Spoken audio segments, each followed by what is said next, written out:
everybody, it's Alisa Murray here. Hi, my sweet lifers. I hope you guys are having a beautiful week. We are hanging out, working on this book, Journeys of Goodbye. It's coming up, guys. You guys are watching these episodes, and November the 1st, Fountain of Praise. Fountain of Praise. We got it going on. It's pretty much all day. We've got a check-in around 12:31. You need to go to Eventbrite. You need to go get your tickets. They're free. You can go down the line, and you can sign up for buying a prepaid book for any author. I've been telling everybody lately, all the authors, just do it. 16. Then you can go around, get them all signed, and you've got all your Christmas presents done, pretty much. Absolutely. I mean, I don't know how many Christmas presents y'all got to buy, but 16 would pretty much do it for me. The big presents. You know, add a little extra something to somebody else's stuff. Family. But there's a lot of people that need to see this. This is a really good book. Dionne is hanging out with me today. You're welcome. She's one of my co-authors.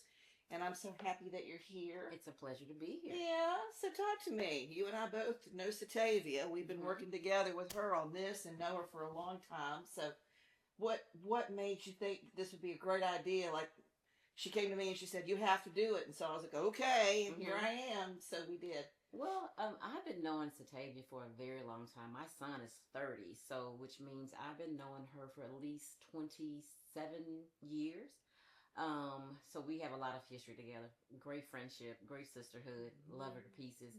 So I was super excited when she invited me to be a part of this project because I have suffered, grief and loss in my life, and I thought, like, what a opportune time to share my story with the world.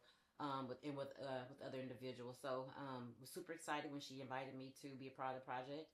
And I just took my time and thought about, like, what the listeners and what the readers would need to hear, what would touch their souls, and what could help them heal during their loss and during their journey of grieving and trying to find a way to navigate through the loss of a loved one. And that's what runs congruent throughout this whole book, and so many different stories. We've talked with most of the authors. There's still a handful. One had a baby, and another one just doesn't want to be on camera.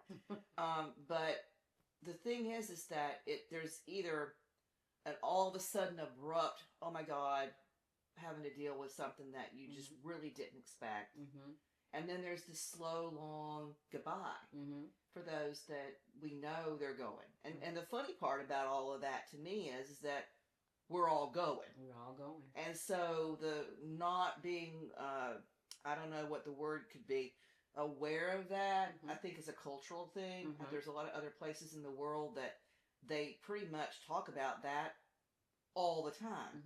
So when that happens to someone in their tribe or their family or their community, they are not at all shocked. It's just another person's passing.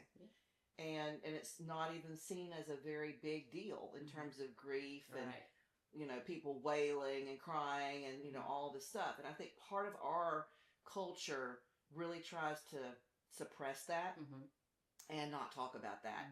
And for me, and, you guys know because you've watched me forever, Mom got killed when I was 8. So the biggest shock you can have is your mama. Right. And that was at 8.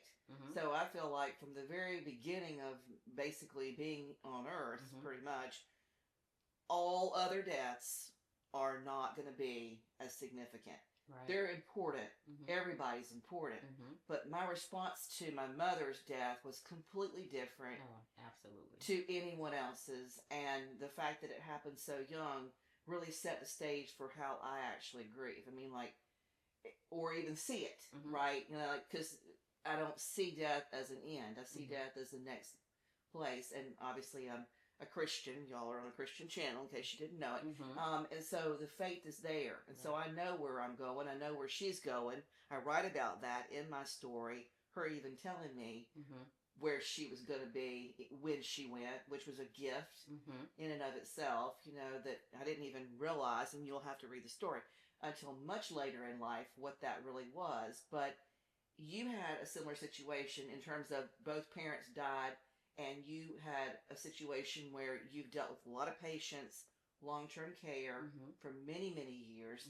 And in that long-term care, I'm sure you've had many, many patients that have passed. Absolutely. So Kind of going back to your point about your mom. I mean, I've witnessed here recently, like you said, there is no loss like losing a mom. And some of my Facebook friends, I sit there and I read some of their stories that they post on here as late as recently, and just pouring out their hearts to the loss of their moms, and so I can understand, I can empathize like with the pain that they're feeling, and just the idea of like not being able to have those 3 and 4 and 5 conversations, all throughout the day, making that phone call just to say, hey, what you doing, and just getting on your mom's nerves, right? So I remember those days, and so I can recall how painful that is. So there, like you're right, there is no loss like losing a mom. It's no other feeling. So yeah, so I have been a part of the long-term care industry now for over 15 years.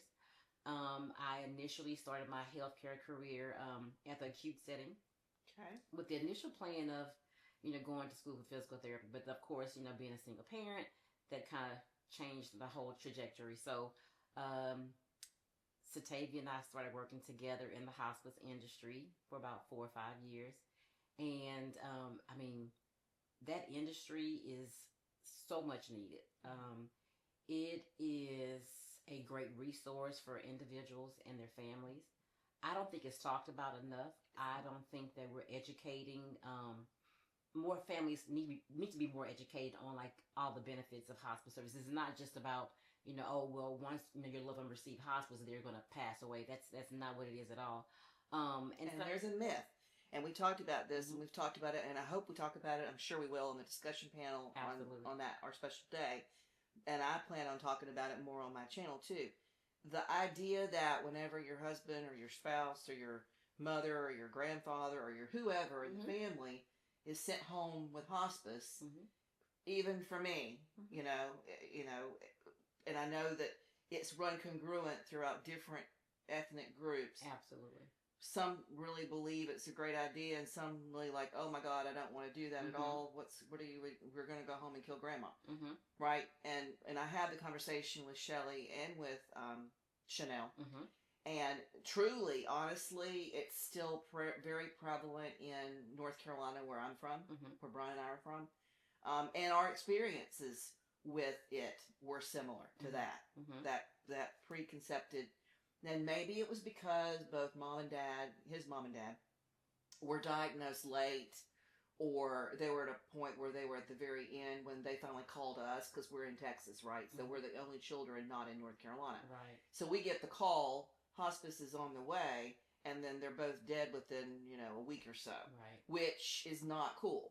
What I've learned, and what I'm so grateful to have the knowledge and the experiences and all the friendships that have come from this this project, this book, is to learn that there's a chaplain, and that there's a long term. It's not a short term. For many people, you're not doing this for like 5 to 7 days. You're doing this for several months, maybe even years. So it's a different thing than what even I went into this project realizing. And I was happy to learn that, because there's resources, like you said. You've got a chaplain, you've got a social worker, you've got nurses, you've got a support team, so the family members don't feel like they have to be by themselves, bathing, feeding, caring, IV, whatever has to be done. There's a team, and they're there, and they're willing to help for a long time. It's not just a quick situation. And so I've been very impressed. Well, so about it's again, it's a great it's a great service to have.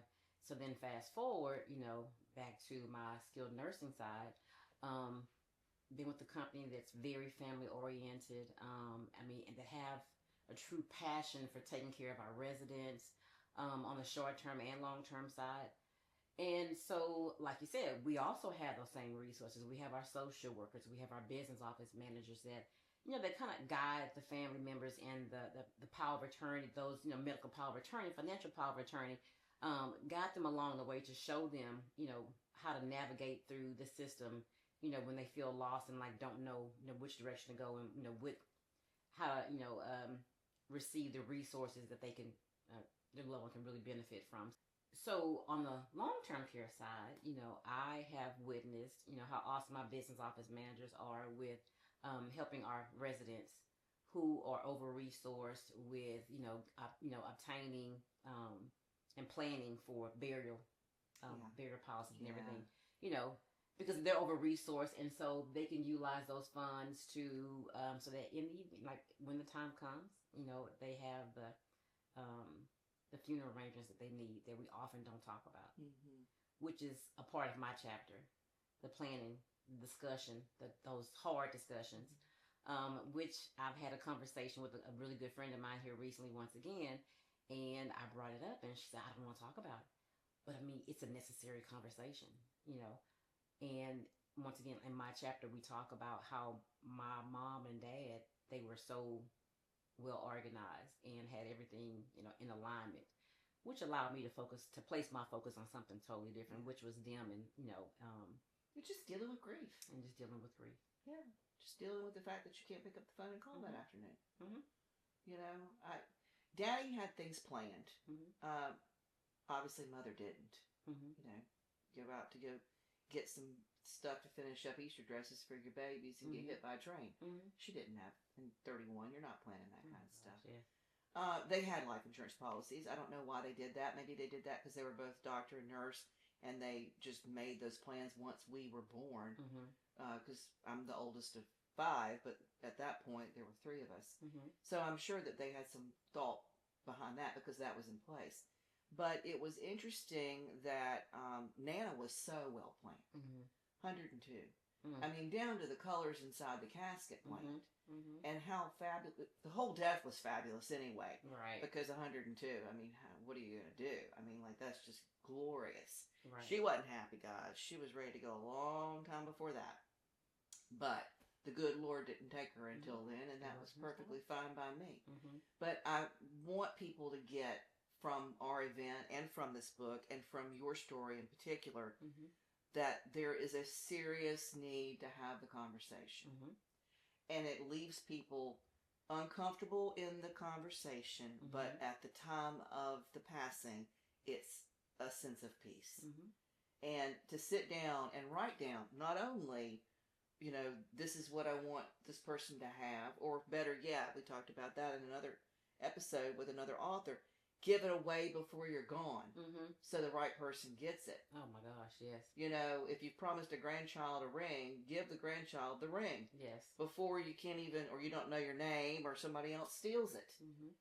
Because that's really my perspective on the situation. If somebody's promised you something and then they die and somebody else takes it, that's stealing. Yeah. And family members do that to each other. They start bickering and screaming and it's not good. And when you've got a piece of paper, even if it's not a big book, mine will be a book, but if it's not a piece of paper that just says, hey, I want you to have this, and this is the hymns I want sung, and these are the scriptures I want read, and this is how I want this to go down, they don't know what to do. They're lost. Yeah. And it's just a good gift to give to your family. And know that you're going to go. Like, that's the whole thing. I think the reason why people don't do it is because they don't want to talk about them going. Right. Or think about them going. I remember a long time ago. I mean, probably maybe, I'm 55, so it's probably 40. Y'all already know, I wrote the column for like 17 years. And the column got transferred to this channel, and I'll talk about this in other episodes. But in one of my columns, I wrote to Fort Bend County. I was going to sit down and write down the whole thing, like give the whole program. And people responded back to the magazine that they were upset. They thought I was morbid.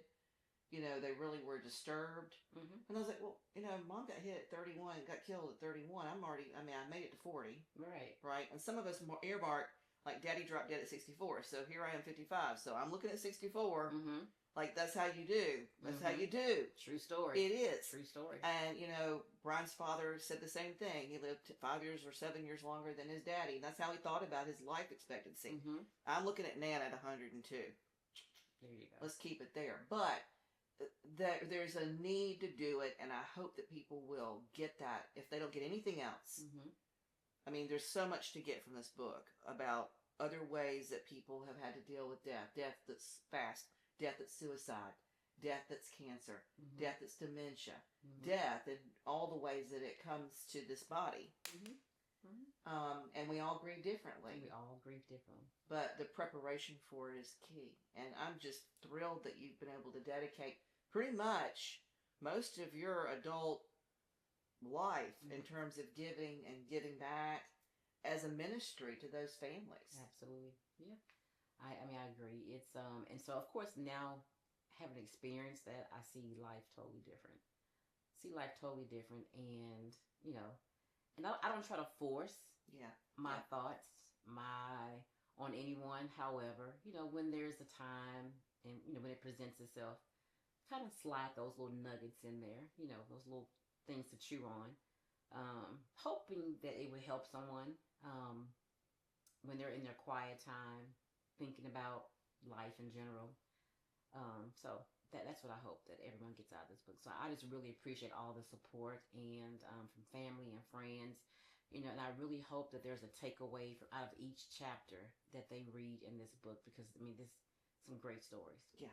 Great story. Yeah, and I was really, I mean, Satavia did an excellent job of, and it was God-led, obviously, Spirit-led, to pull together all the different walks of life. Some of them are connected.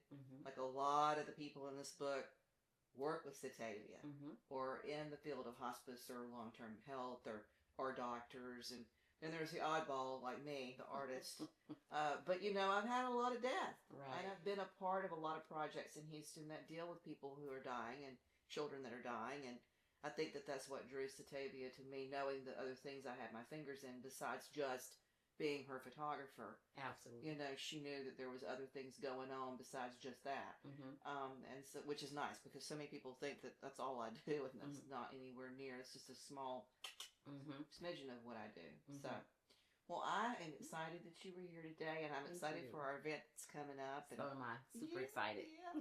I hope you guys have found some wonderful nuggets in this today. If you did, do us a favor, like and share. Don't forget to ring that bell, and we'll see you not only on November the 1st, but we'll see you on the channel too. Stay sweet.